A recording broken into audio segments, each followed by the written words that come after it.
The Middle Ages were absolutely a fascinating period in history. That is the sentence I usually use when I try to justify the fact that I am clearly financially irresponsible. I mean, that is a frogmouth helmet, my friend.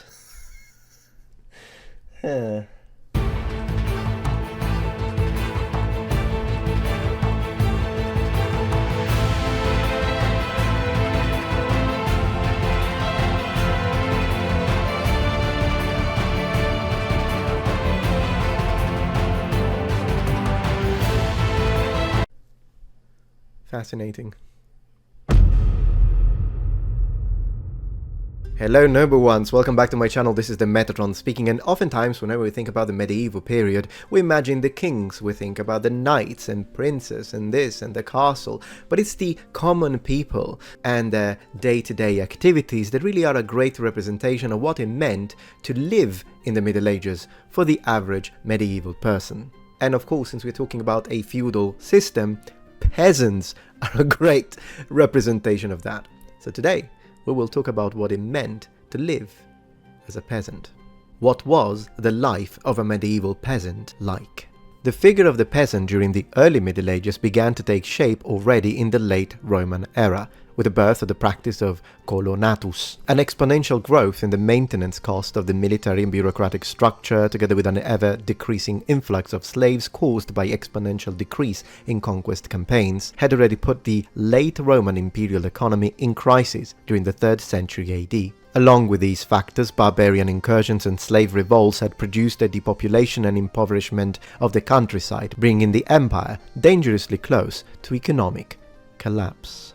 To remedy the production crisis, which evidently, especially in agriculture, could no longer be based on slave labor, landowners found themselves reforming rural work, which began to rely more and more on labor provided by free men, the so-called coloni. The landowner would enter into a contract with the colony, allowing them to keep a portion of the agricultural production of the estate for their own subsistence and that of their family, in exchange for the rest of the cultivated products and various services, which in the future would be defined as corvée. Now, at this time, to prevent the scarcity of labor, to put all of these coloni, which we just described as being these employed farmers, to start competing with each other, or maybe even try to find and work with the best offer, the authorities created a law that dictated that once the colony had entered into a contract, they would be bound to the land and could no longer withdraw and abandon the estate. Now, clearly, being a slave is always a worsened situation societally, but it is important to look at this from the perspective of the fact that even though they were legally free men, freedom? Not 100%. Well, technically, I would imagine that we could say that they did have the freedom to decide to enter into a contract with this specific landowner, but the thing is that by law, once they did enter into that contract, then they did not have the freedom to leave it or break it. So it's a bit more nuanced. With the definitive collapse of the Roman world, society took several steps backwards, and many figures, particularly those related to commerce, tended to disappear or become liminal, while the simple tripartition that had already formed in the Bronze Age emerged. It would be Bishop Adalberon of Laon who, in the 11th century AD, in his Carmen ad Robertum Regem, explicitly cited the three orders into which feudal society was organized: the oratores, those who pray, so the priests; the bellatores, those who fight, belonging to the nobility; and the laboratores, those who work. Welcome to medieval feudal society. The importance of the peasant class is recognized in Adalberon's Carmen itself, which in fact states that, open quotes, wealth and clothing are provided to all by the work of peasants, and no free man could live without them. The tripartite society, according to Adalberon, should be understood as a system of interdependence among the three groups. The bellatores, those who fight, defend the oratores, those who pray, and the laboratores, those who work. The oratores pray for the soul of the bellatores and the laboratores, and the laboratores finally maintain the other two groups with their work. Okay, so you're a medieval peasant. In addition to the corvée labor, so you've got to work the land to produce the harvest, then you need to give up part of that harvest so that you can give it to the Lord. You could be called to occasionally serve in the Lord's troops as conscripted militia. There was also one more thing. Taxes, my friend. Yes, peasants also had to pay taxes. Of course, these would vary from place to place and from context to context. If peasants managed to cultivate and preserve more products than strictly necessary for their own subsistence, they might want to sell them, but to display their goods on market days, they had to pay the lord the tax called plateaticum tax. If, as a result of trade or barter, peasants came to own animals, they necessarily had to mow and collect grass to feed and care for them. Then, of course, take them to pasture in the case of cattle and sheep, goats, or produce acorns in the case of pigs. In these specific cases, they had to pay the lord the tributes known as ius pascendi, herbaticum and glandaticum. And that's just a few very basic taxes. This is just a core of the taxes. Work, work, work, tax, tax, tax, work a little more, a little extra tax. You got an animal, more taxes. You need to buy the taxes. Hey, how about in the meantime, you go fight for me against the... Yeah, welcome to the Middle Ages.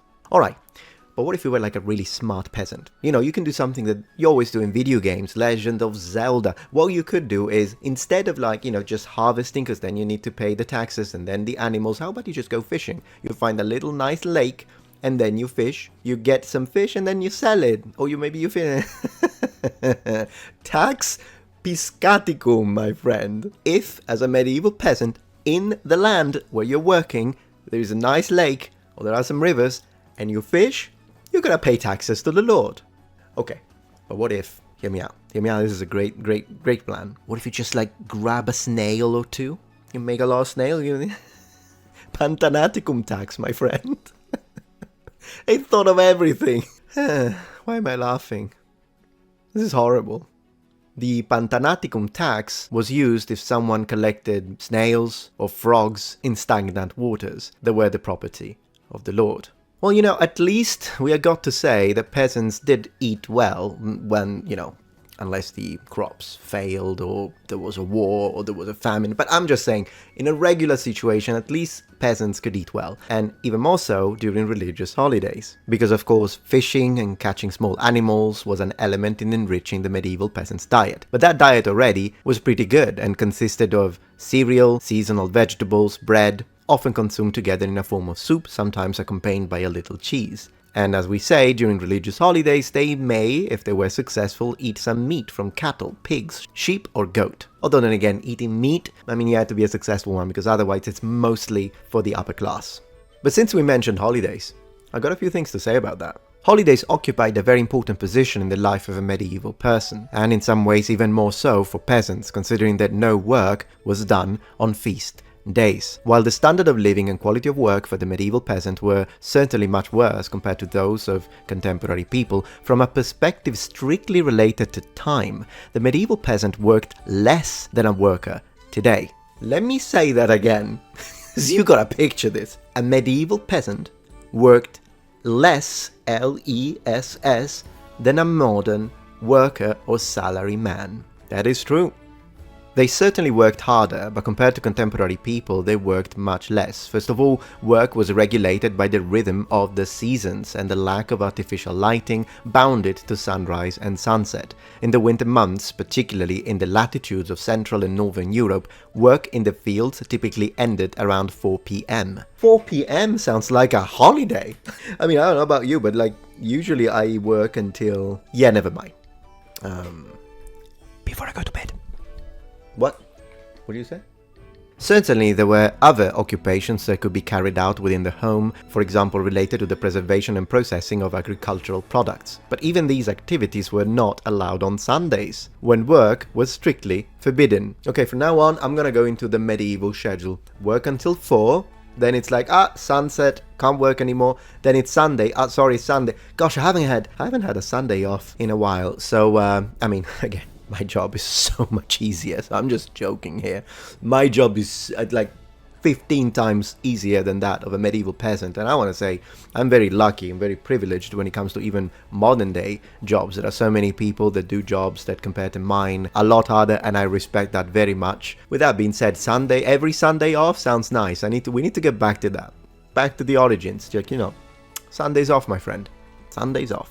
Now, in addition to Sundays, there were a whole series of other holidays, such as Ash Wednesday, the commemoration of the massacre of the innocents, the Rogation days of April 25th, the Ascension, Corpus Christi, etc., not to mention local holidays related to patron saints. All of these off work.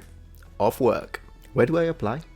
In the Novum Registrum of Lincoln, a late medieval ecclesiastical document, as many as 133 feast days were observed in the English diocese, which are indicating that more than a third of the year was effectively made up of rest days. In Central and Northern Europe, the Christmas holidays were linked to a period of particularly harsh weather, during which outdoor work became prohibitive, so much so that in the late Middle Ages, the first Monday after Epiphany was called Plough Monday, as it marked the return to work in the fields after the winter break. The laboratores found themselves working within a type of building which was called curtis. This is a type of productive structure inherited from the ancient Roman villa, owned by this or that nobles or a representative of one of the other two social classes. The curtis was divided into two distinct sections, the pars dominica and the pars massaricia. Yes, I'm using ecclesiastical Latin because it's closer to medieval Latin,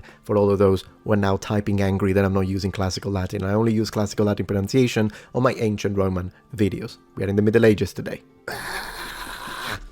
If you're enjoying this video so far, please take a moment to check out my Patreon page. With as little as a $5 support, you can help us ensure that we can continue to produce high quality and high researched content. And at the same time, you get access to polls, extra videos, unlisted streams, and much more. Thank you so much.